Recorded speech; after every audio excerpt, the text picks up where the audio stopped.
You don't have to announce yourself for people to feel you. True fearlessness doesn't arrive with noise, titles, or performance. It reveals itself the moment you step into a space and the atmosphere shifts. Conversations pause. Energy recalibrates. Not because you demanded attention, but because your presence carries weight. That's the kind of authority that can't be rehearsed. It's felt before it's understood. And if you've ever noticed rooms responding to you before you even speak, understand this. That isn't coincidence. That's recognition. Your strength was not given to you gently. It was forged. Like a blade pressed into fire, your life applied heat, pressure, and time conditions that crack weak material but refine what's real. Where others folded under stress, you adapted. Where others broke, you learned. Pain didn't hollow you out, it trained you. It sharpened your awareness, steadied your emotions, and taught you how to stand when nothing felt secure. What tried to destroy you instead became the curriculum that built your composure. Psychology confirms what your life already proved. Prolonged hardship develops emotional regulation, strategic thinking, and deep self-trust. In simple terms, struggle didn't make you fragile, it made you precise. That's why chaos doesn't rush you. That's why pressure doesn't rattle you. That's why your silence often speaks louder than other people's noise. You've been trained by real conditions, not comfort. And people sense that immediately. Even if they can't explain it. This is why reactions follow you. Quiet admiration from some, confusion from others, envy from those who feel exposed by your steadiness. You don't chase approval, and that unsettles people who live by it. You don't flinch under pressure, and that mirrors back what others avoid in themselves. You don't shrink to make the room comfortable, and that alone reveals who is pretending and who is grounded. So let this be said clearly, chosen one. This message found you because it belongs to you. You're not here by accident, and you're not imagining the impact you carry. If this resonates, take a moment to support it, not for ego, not for numbers, but as an act of spreading clarity and momentum. Press like, subscribe, help this truth reach others who are quietly realizing they were built differently too. What you carry matters. And this is only the beginning. What unsettles people most is not your confidence, it's your calm. There is something deeply disruptive about a person who remains composed while others unravel. You don't raise your voice. You don't rush to defend yourself. You don't scramble when plans collapse or pressure increases. And because of that, people talk about you. Not casually, not lightly. They talk because your existence challenges the way they cope. Your steadiness forces comparison, and comparison exposes instability. Where many live, emotionally reactive, pulled by moods, opinions, and approval, you move differently. You respond instead of react. You observe more than you speak. You notice patterns, motives, shifts in energy that others miss entirely. This isn't arrogance or detachment. It's emotional intelligence built through experience. You've learned when silence is power and when restraint is wisdom. That level of control is rare, and rarity always draws attention. Your skin is thick not because you're insensitive, but because life demanded growth. Loss didn't destroy you. Betrayal didn't make you bitter. Pressure didn't paralyze you. Each moment refined you. You were forced to adapt when others would have folded, and that adaptation became clarity. You didn't evolve loudly. There were no announcements, no validation campaigns, no applause. You grew quietly, steadily, while people underestimated you, and now they're confused by the version of you standing here. You trust your instincts because they've been tested. You've been through enough chaos to know the difference between noise and real danger. That's why when things fall apart, you get clearer. When others panic, you start seeing options. Fear no longer controls you because you learned its true role. Fear is information, not a command.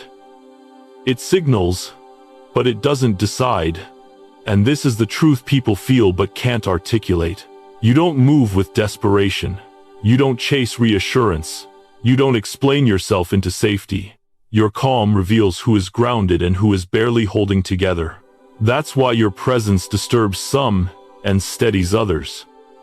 You are not loud, but you are undeniable. Your composure isn't accidental, it was earned. And this is where the truth deepens. Because the calm you carry did not come from theory or inspiration, it came from survival. Fearlessness, the kind people feel around you, is not learned in comfort. It is earned in moments that were meant to end you. You didn't wake up one day confident. You were tested again and again until fear lost its authority over your decisions. Chaos became your classroom, endurance your instructor. You've walked through enough internal storms to know the difference between real danger and loud distraction. Someone who has only known light rain panics at heavy clouds, but someone who has survived hurricanes doesn't flinch at thunder. That's you. When others overreact, you assess.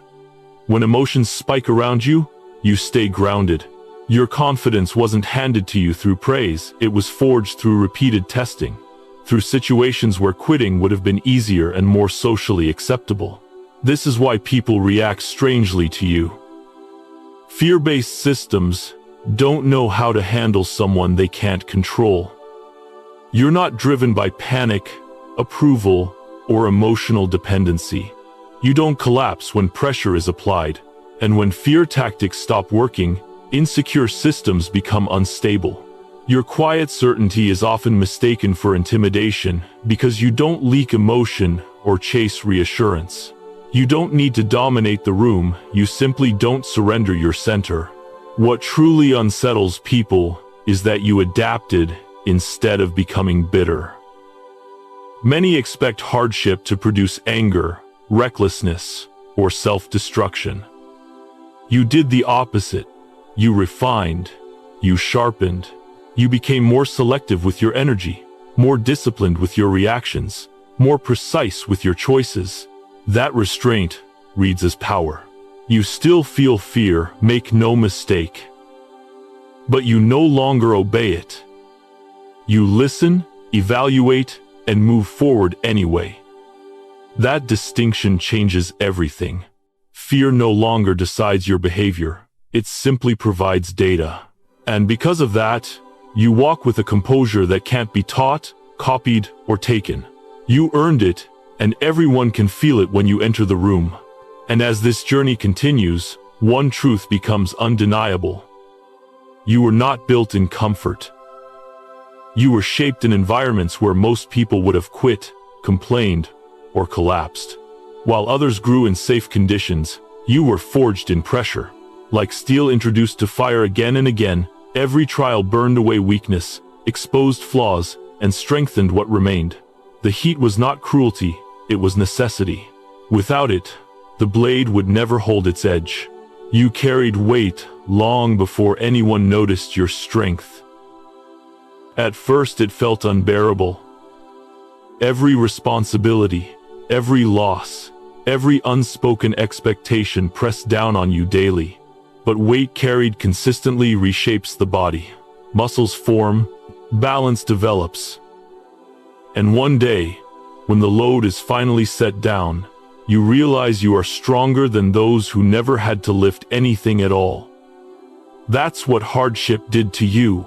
It didn't just toughen you, it taught you. Because discomfort arrived early, your awareness matured faster.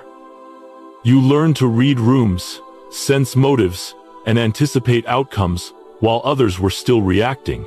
Motivation couldn't be trusted in survival seasons, so discipline took its place. You learned to move forward even when energy was gone, even when applause was absent. That discipline became your foundation, and from it grew strategic thinking. Under pressure, you didn't panic, you calculated. You learned when to speak, when to wait, and when silence was the strongest move. Your roots grew deep in harsh soil. Trees raised in perfect conditions grow fast but shallow. Trees beaten by wind grow slower, but their roots anchor them for storms. You are anchored. That's why chaos doesn't knock you over. Real hardship humbles a person. It strips ego and replaces it with awareness. You don't brag about what you've survived, because pain doesn't inflate. It clarifies. And now you see it clearly. The pain was never punishment. It was preparation. Every uncomfortable season was training you for stability, depth, and discernment. Others see the strength. You remember the fire. And from that depth, something subtle begins to happen. You're no longer just noticed. You're studied. Not openly admired, not loudly praised, but quietly observed. Because loud admiration is easy. Silent attention is different. Silent attention means someone is trying to understand what they can't reduce. You've become a question in rooms you've already left, a presence that lingers in conversations you were never part of. They replay your words, your timing, your restraint, not because you demanded attention, but because your way of moving disrupted their expectations. You don't perform your growth. That's what unsettles them. There were no announcements, no reinventions broadcast for applause. One day you simply showed up, different, calmer, sharper, less reactive. And that quiet evolution forces comparison. Not the kind that fuels envy, but the kind that exposes stagnation. Like a mirror placed where excuses used to stand. Your existence asks a question others aren't ready to answer. Why did they grow while I stayed the same? They watch you like a chessboard they can't read. Every move you make appears simple, but it's layered. You don't rush. You don't overcommit. You let the board reveal itself. While others play emotionally, you play positionally. And when outcomes fall in your favor, it confuses them not because it looks flashy, but because it looks inevitable. Precision always does. What makes your evolution impossible to replicate is that it's authentic. You didn't copy a formula. You didn't follow a trend. You earned your certainty in places no one else wanted to go, and certainty is magnetic. Obsession doesn't come from jealousy. It comes from witnessing someone grounded in themselves. Someone who isn't scrambling, proving, or seeking permission. They study you because they can't fake what you built. They sense that your confidence isn't borrowed, your calm isn't rehearsed, and your growth isn't cosmetic. It's structural, and structures built quietly tend to last the longest. And as their observation deepens, they begin to realize something else that unsettles them even more. Your presence has layers. You are not a single note that can be predicted, labeled, or managed. You are depth, range, and duality, and that makes you impossible to reduce or control. People are most comfortable with what they can categorize. You deny them that comfort simply by being yourself. You move with calm when calm is required, and with edge when boundaries are crossed. Not because your mood shifts, but because your discernment is precise. Respect meets warmth. Disrespect meets stillness, or steel. This is why different people report completely different experiences of you. The grounded feel peace around you. The manipulative feel exposed. The insecure feel uneasy. You don't change, they reveal themselves. Your energy is like deep water. Shallow systems can't rush through it. They slow down, become cautious, sometimes anxious, because depth demands awareness. In shallow places, noise works. In depth, control matters. And you control your emotional engagement with intention. You don't react just because something is loud. You don't explain just because someone is confused. You choose when to speak, when to withdraw, and when to stand firm. That restraint reads as power.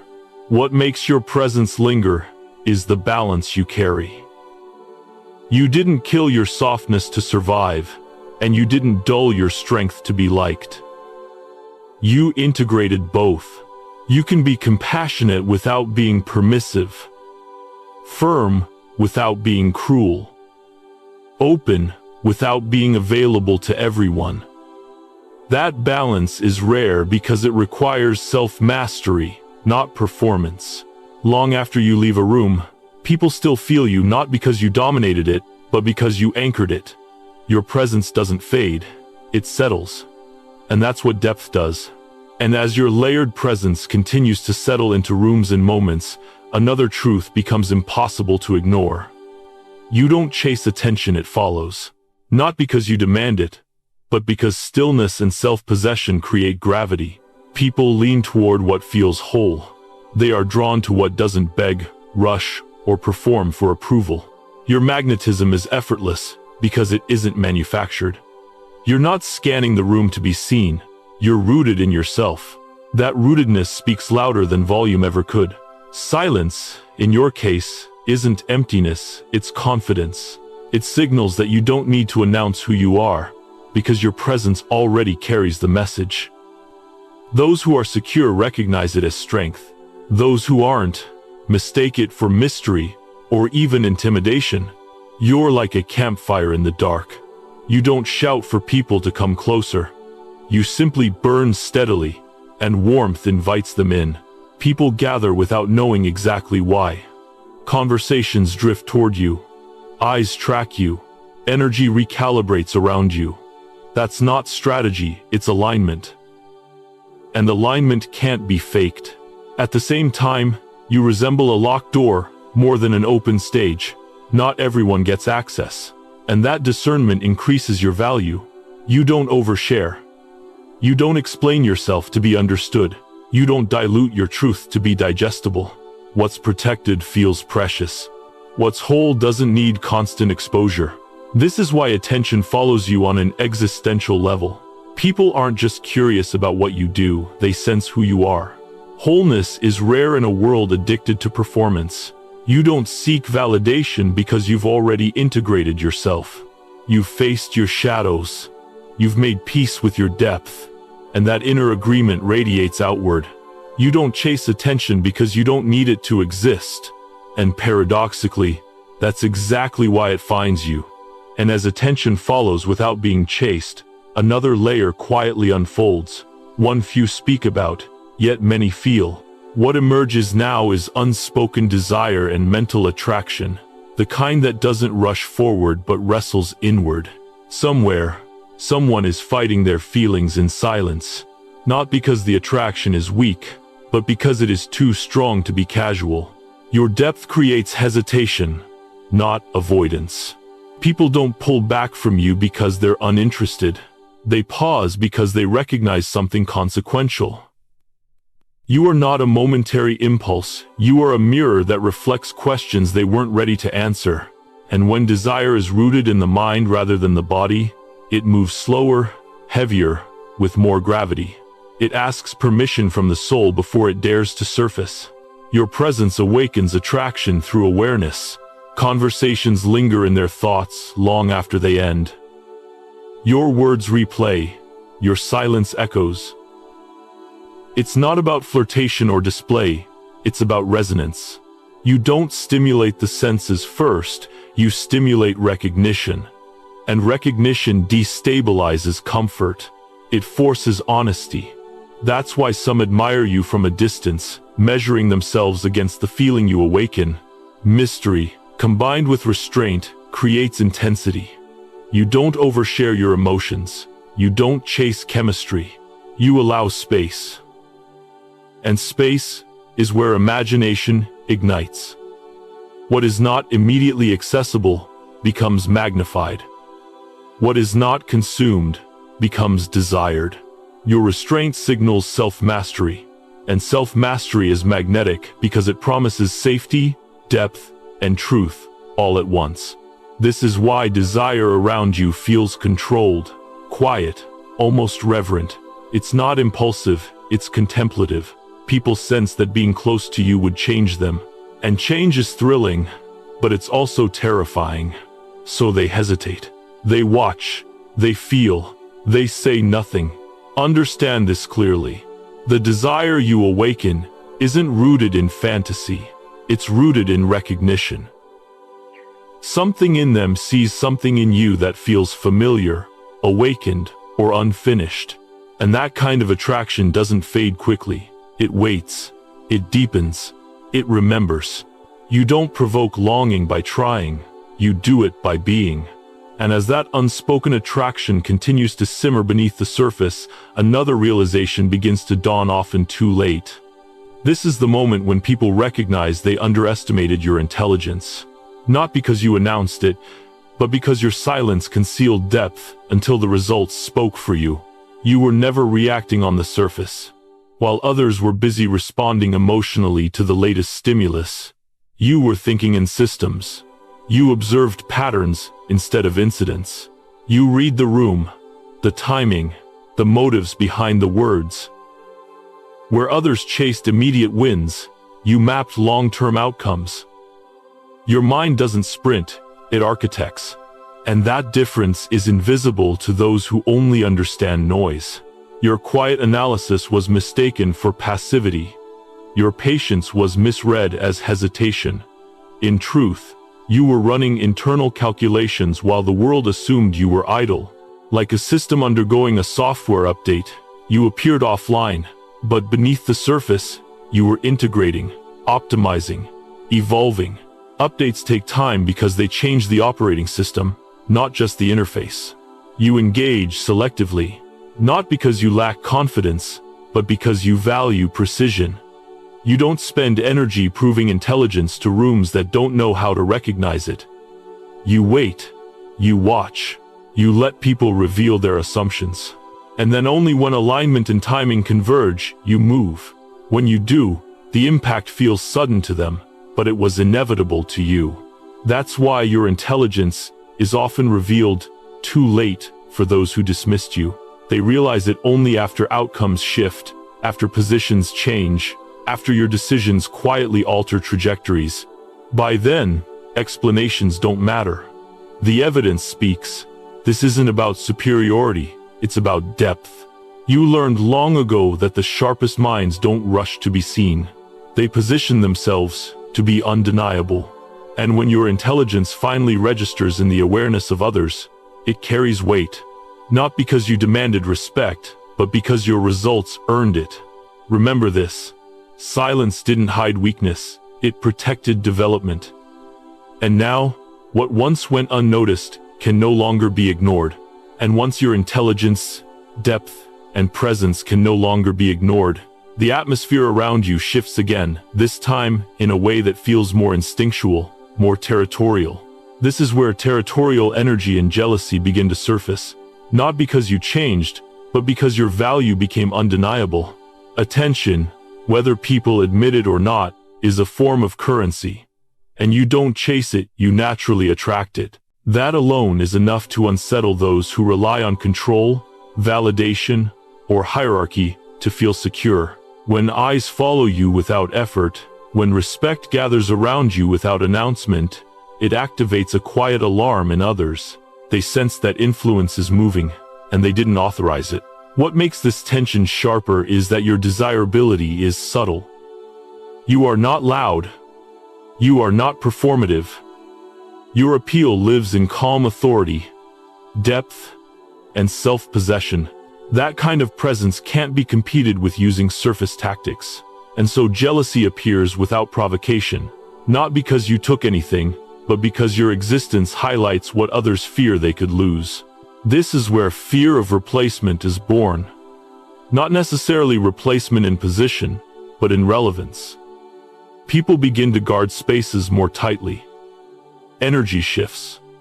Conversations change. You may notice sudden comparisons, coldness, or unnecessary competition. These are not reactions to your actions, they are reactions to your potential. Your value becomes most obvious the moment it is noticed by the wrong eyes. Yet understand this. Territorial behavior is confirmation, not condemnation. It reveals that you've crossed an invisible threshold. You now register as someone who matters, someone whose presence alters dynamics, someone who cannot be ignored or easily substituted. Your task is not to shrink to ease insecurity. Your task is to remain grounded, unreactive, and sovereign. Jealousy feeds on engagement. Territorial energy loses power when it meets calm certainty. Stay centered. Stay observant. Let your consistency speak. Because the moment your value triggers insecurity is the moment you've outgrown the room, and rooms were never meant to contain you. And as territorial tension fades into the background, something deeper begins to happen. You start making someone rethink their life.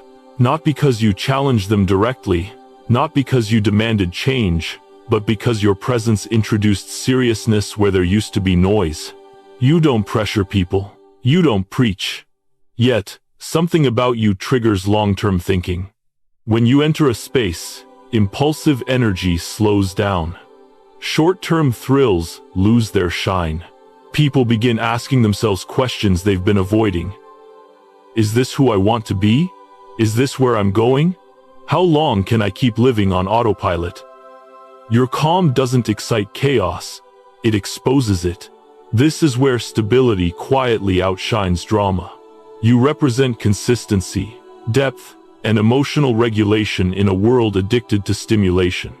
And that contrast is powerful.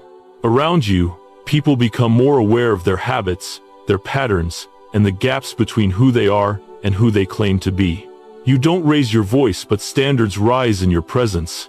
What's important to understand is that this effect comes from recognition, not attraction alone. Someone doesn't just feel drawn to you, they feel seen by you, even when you say nothing. Your self-respect invites self-reflection. Your boundaries make others reconsider theirs. Your discipline highlights where they've been careless with their time, their energy, and their potential. This is why some people grow quieter around you. Not because they're intimidated, but because impulse doesn't survive clarity. You make rash decisions feel obvious, you make excuses feel thin, and suddenly, life demands seriousness. For some, this becomes inspiration. For others, discomfort. Either way, transformation begins. You are not here to rescue anyone, but your existence becomes a mirror they can't unsee. And this is the deeper truth. When someone starts rethinking their life in your presence, it's because you embody alignment. You live in a way that whispers, there is more, and it's possible. Without pressure, without force, just by being exactly who you are. And once people begin rethinking their lives in your presence, the next thing they struggle to explain is your outcomes. This is where unexplainable results meet quiet mastery, and where intuition and intelligence begin moving as one. You don't rush. You observe patterns. While others react to surface events, you read timing, energy, and sequence. You understand that when matters just as much as what. This is pattern recognition at a high level, an ability sharpened through experience, not theory. You've watched enough cycles repeat to know when to act and when to stay still. That's why your moves look sudden to others, even though they were prepared long before they were visible. What they often call creativity is actually applied intelligence. You connect ideas across disciplines. You borrow lessons from failure and repurpose them into strategy. You don't just imagine, you execute, and because you've practiced in silence, your execution appears effortless. But ease doesn't mean accidental, it means refined. This is how luck gets misnamed. People see the result without seeing the thinking. They witness the opening door, but not the years you spent learning which doors matter. They call it chance because acknowledging your preparation would require them to confront their own inconsistency. But momentum doesn't come from randomness, it comes from alignment, from repetition, from disciplined intuition trained through trial. You've learned to trust your internal signals because they've been tested under pressure. You don't second-guess clarity. You don't over-explain decisions. When you move cleanly, and that precision compounds. This is mastery without arrogance, confidence without noise. You don't need to announce what you're building, because results speak in frequencies louder than words. Your outcomes feel unexplainable, only to those who never stayed long enough in the process to understand them. And here's the truth that settles everything. When intuition is sharpened by intelligence, momentum becomes inevitable. What looks like ease is actually the reward of depth. What looks like luck is the echo of unseen work finally aligning in your favor. And as mastery settles into momentum, you begin to realize something quietly profound. This is a new tier of life. Not louder, not flashier, just deeper, cleaner, and far more stable than anything you've known before. You are no longer operating from survival. The constant bracing, the hypervigilance, the feeling that everything could collapse at any moment, that season is ending. Endurance did its work. It built you, but now alignment takes its place. Decisions feel less forced. Relationships feel more reciprocal. Energy flows instead of leaks. You're no longer fighting the current, you're moving with it. In this tier, connection becomes stable. Not frantic attachment, not isolation masked as independence, but grounded presence. You begin to recognize who can move with you and who was only meant to walk beside you for a chapter. Shared momentum replaces lonely effort. You stop carrying everything alone, not because you weakened, but because your life finally has structure strong enough to support growth. This is where structural upgrades happen. Time becomes intentional. Boundaries become natural. Your environment starts reflecting your internal order. You invest differently. You rest without guilt. You build systems instead of coping mechanisms. Expansion replaces survival because you are no longer proving you can endure, you are demonstrating you can sustain. And with expansion comes responsibility, not pressure, but stewardship. What you've built now deserves consistency. Clarity deserves protection. This level asks you to stay conscious, not reactive. Present, not impulsive. So consider this moment a checkpoint, not an ending. If this message resonates, let it anchor you, like the video, as a signal of alignment, not just with the words, but with the direction you're moving in. Subscribe to stay connected to the clarity that supports this next tier. Stay in environments that sharpen you, not drain you. You didn't survive all that to stay small. This is elevation through alignment. This is life after endurance. And you're just getting started. And as this new tier settles into place, what remains is not noise, not performance, but something far more powerful: identity sealed. This is where certainty replaces searching, and where who you are no longer needs to be explained. You are not loud, yet you are undeniable. Your presence doesn't demand attention, but it commands recognition. Strength, intelligence, depth, and awareness have fused into something coherent and grounded. You no longer feel fragmented, pulled between survival and ambition, caution and desire. Those pieces have integrated. What once felt like contradiction is now balance. This is why your stillness carries weight. It's not emptiness, it's containment. You've learned when to speak and when to let silence do the work. You've learned that restraint is not fear, and calm is not weakness. It is mastery over self. And self-mastery changes how the world responds to you. Understand this clearly. This is not a phase. Phases come and go with emotion. What you're standing in now is a threshold, a point of no return where old identities no longer fit and smaller versions of you cannot be re-entered. You don't unsee what you've seen. You don't unknow what you've learned. The weight you carry now is not burden, it's authority. You belong here, not because someone granted permission, but because you earned alignment through experience. Every loss refined you. Every delay disciplined you. Every moment of isolation taught you discernment. You didn't arrive early or late, you arrived ready. And readiness doesn't rush. It doesn't prove. It simply stands. So let this settle into you. You are not becoming someone. You are someone. Grounded, clear, capable, positioned. The path ahead is not about discovering your power. It's about using it with intention. You are built for what's next. You are recognized at this level because you can sustain it. Stay steady. Stay aware. Stay aligned. Your identity is no longer forming, it's sealed.